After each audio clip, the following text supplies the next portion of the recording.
has characterized street checks as a practice known, as carding, as, quote, just police having conversations with people in the community. Well, that view alarms me. Police must have reasonable and probable grounds to suspect an individual connected to an offense in order to stop them.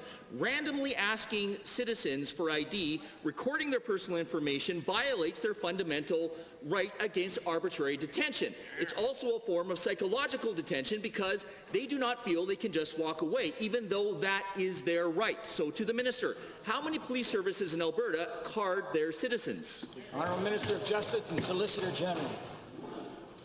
Thank you very much, Mr. Speaker, and to the member for the question. Well, as the member would well know, the process of street checks or checkups can encompass a number of things. So it can encompass carding. It can also encompass talking to individuals without asking for ID. The premise behind community-based policing is well known, and we will continue moving forward with that. Mr. Speaker, we have been working very closely with the Alberta Association of Chiefs of Police to ensure that we have guidelines in place around when someone can be asked for their ID, and to ensure that everyone can be on board with that program, Mr. Speaker. First supplemental. Police must have reasonable and probable grounds. Given that from 2011 to 2014, the Edmonton Police Service randomly stopped and documented 26,000 citizens, and given that African Canadians and Indigenous people call this practice a form of racial profiling, and given that last year the minister told the media she had not acted on this issue because no one made an official complaint. Again to the Justice Minister, has anyone complained now, and if so, what are you doing about it? Honourable Minister.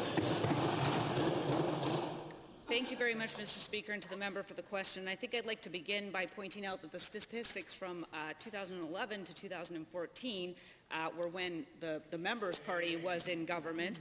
Since we've taken government, Mr. Speaker, we have been working very closely with the Alberta Association of Chiefs of Police to deal with this issue and to ensure that all people feel respected in Alberta. Mr. Speaker, not only do police have a need to ensure that they're able to talk to members of the community, but people have rights to ensure that they know that that's not going to be based on irrelevant factors.